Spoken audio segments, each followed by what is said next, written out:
কেমন লাগছে আমাদের অনুষ্ঠান প্রেরণার বাতিঘর? আল্লাহর শুক্রিয়া। প্রত্যেক বছর মাহে রমজানে আপনাদের এই আয়োজন দেশ এবং বিদেশে সমাদৃত হয়েছে আলহামদুলিল্লাহ। এবং সাহাবীদের জীবনী এই আলোচনা অবশ্যই মুসলিম উম্মার জন্য অনুপ্রেরণা, কোনো সন্দেহ নেই। ইনশাআল্লাহ স্যার, আপনাকে দিয়ে আমরা শুরু করতে চাচ্ছি।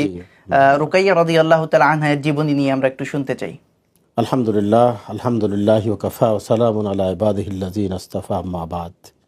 আসলে আমি শুরুতে যেটা বলছিলাম যে সাহাবীদের জীবনী এটা মুসলিম উম্মার জন্য অনুপ্রেরণা। বিশেষ করে আজকে মুসলিম যুব সমাজ যেভাবে মূল্যবোধের অবক্ষয় এবং তাদের জীবনাচার যেভাবে পাশ্চাত্য সংস্কৃতি সভ্যতার দিকে ধাবিত হচ্ছে, সেখান থেকে তাদেরকে ফিরিয়ে নিয়ে আসার জন্য এই আলোচনার কোনো বিকল্প নেই। আমরা যদি সাহাবীদের জীবনী ধারণ করতে পারি এবং তাদের জীবনী থেকে যদি শিক্ষা আমাদের সন্তানদের জন্য যদি আমরা নিতে পারি, তাহলে আমরা বিশ্বাস করি আমাদের সন্তানরা এই জাতির ভবিষ্যৎ অবশ্যই অবশ্যই আলোকবর্তিকায় উদ্ভাসিত হবে, কোনো সন্দেহ নাই। সেই ক্ষেত্রে আমি আপনাদেরকে, প্রেরণার বাতিঘরকে এবং জিটিভি টেলিভিশনকে আমি আমার অন্তরস্থল থেকে মোবারকবাদ জানাই। আর আরেকটি বিষয় যে সাহাবীদের জীবনী, এটি তো আসলে আমরা যদি দেখতে পাই যে রাদিয়াল্লাহু আনহুম ওয়া রাদু আনহু, আল্লাহ রাব্বুল আলামিন যাদের ব্যাপারে সার্টিফিকেট দিয়েছেন যে আল্লাহ তাদের প্রতি সন্তুষ্ট এবং তারাও আল্লাহর প্রতি সন্তুষ্ট,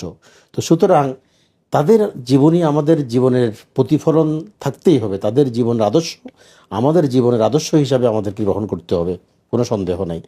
প্রিয় নবী সাল্লাল্লাহু আলাইহি ওয়াসাল্লাম বলেছেন, আস-সাহাবী কান নুজুম ফাইন্নাহুম ইকতাদাইতুম ইহতাদাইতুম। যেখানে তাদের যে কোনো একজনকে যদি আমরা অনুসরণ করি আমরা হেদায়েত প্রাপ্ত হব, এই গ্যারান্টি প্রিয় নবী সাল্লাল্লাহু আলাইহি ওয়াসাল্লাম দিয়েছেন। সুতরাং কেন নয়, তাদের জীবনেই তো আমাদের জীবনের জন্য অনুপ্রেরণা হবে, এটাই স্বাভাবিক। তো আপনি যার কথা বলছেন যে হযরত রুকাইয়া রাদিয়াল্লাহু তাআলা আনহা, প্রিয় নবী সাল্লাল্লাহু আলাইহি ওয়াসাল্লামের একজন আদরের দুলালী। আমরা জানি যে উনি মক্কায় জন্মগ্রহণ করেছেন 601 খ্রিস্টাব্দে।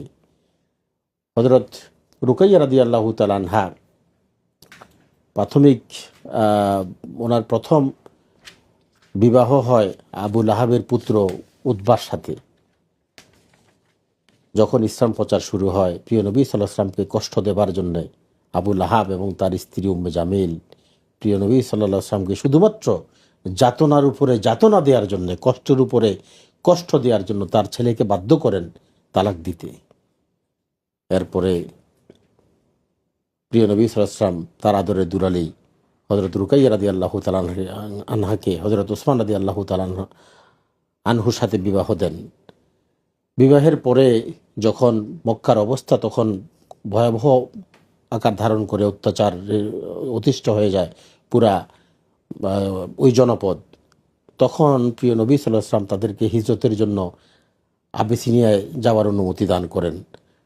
আবিসিনিয়ায় হিজরত করেন হযরত রুকাইয়া রাদিয়াল্লাহু তাআলা আনহাকে সাথে নিয়ে, হযরত ওসমান রাদিয়াল্লাহু তাআলা আনহু। এই হিজরতের পরে প্রিয় নবী সাল্লাল্লাহু আলাইহি ওয়াসাল্লাম মন্তব্য করেছিলেন যে ওসমান হচ্ছে প্রথম হিজরতকারী হযরত লূত আলাইহিস সালাতু ওয়াস সালামের পরে।